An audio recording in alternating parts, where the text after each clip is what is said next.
प्रिय मित्रों, आज की हस्तरेखा चर्चा में मैं एक गुप्त रहस्य खोल रहा हूँ। आप लोगों से विनम्र प्रार्थना है कि इसको दिल पे ना लें, केवल जानकारी के लिए अपने पास रखें। तो वो गुप्त रहस्य मैं उजागर कर दे रहा हूँ। आप स्थितियाँ देख लीजिए। ये जीवन रेखा होती है और ये मस्तिष्क रेखा होती है। प्रिय मित्रों, सामुद्रिक रहस्यम कहता है, बिलसता पितरो पृथगो यदा भवति शंकरवर्ण नरस्तदा। अर्थात अगर मात्र रेखा, सामुद्रिक रहस्य में इस मस्तिष्क रेखा को क्या कहा जाता है?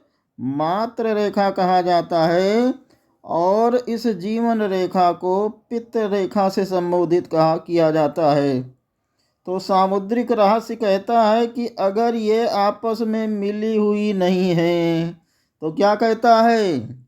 विलासिता पितरो पृथगो यदा भवति शंकरवर्ण नरस्तद।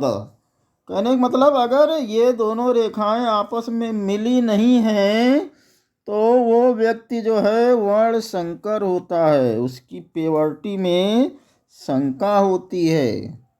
प्रिय मित्रों, अगर किसी तरह से ये थोड़ा बहुत मिली हुई है तो आप अगर मेरा पिछला वीडियो देखते हैं तो बताया गया है कि भाई ऐसा आदमी अपने उसका परिवार का कहना किसी तरह से मानेगा। लेकिन अगर ये बिल्कुल नहीं मिली हुई है तो ऐसा जातक अपने परिवार का, दुनिया में किसी का कहना नहीं मानता है, केवल अपने मन की ही चलता है। मतांतर से बहुत जगह मैंने ये भी देखा है, आप शास्त्र सुनेंगे तो पता चलेगा कि जो वर्ण संकर मनुष्य होते हैं, इनका जो है जो भी धर्म या कर्म के अनुसार होना चाहिए वो उनके पूर्वजों को लगता नहीं है, और पूर्वजों का जो आशीर्वाद होना चाहिए वो भी इनको प्राप्त नहीं होता है। इनकी दुनिया जो है अलग ही होती है, ये अलग ही मस्त रहते हैं। और ये जब ईश्वर घर से ही आपके कुनबे में जुड़े हुए नहीं हैं तो फिर इनका कोई क्रियाक्रम जो है आपके परिवार में शामिल नहीं होता है, ना धार्मिक अनुष्ठान में शामिल होता है। तो ऐसे लोग स्वयं ही नहीं आज़ाद होते हैं, ईश्वर ने भी उनको आज़ाद करके रखा है। बस आप लोग ये जान लीजिए, अगर किसी भी प्रकार से ये रेखा जुड़ी हुई है तो वो आपके कुल का है, वर्ण संकर नहीं कहा जाएगा। कहने का मतलब, रेखा आपकी ये गुरु पर्वत से चालू हो रही है इस तरह से, और ये यहाँ से चालू हो गई है। चालू होने में ये नहीं मिली हुई है, लेकिन किसी रेखा के द्वारा ये जुड़ जा रही है।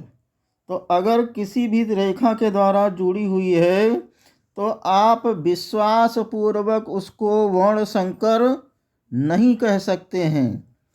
लेकिन अगर नहीं जुड़ी हुई है, एक भी छोटी रेखा नहीं जुड़ी हुई है, तो ऐसे मनुष्य का जन्म यह लोक और परलोक सब कहीं से स्वतंत्र मनुष्य के रूप में होता है।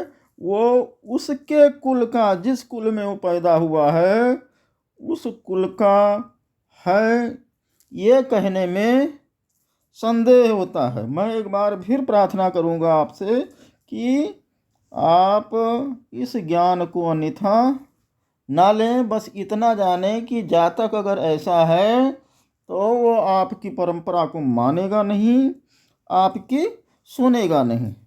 जय श्री राधे राधे।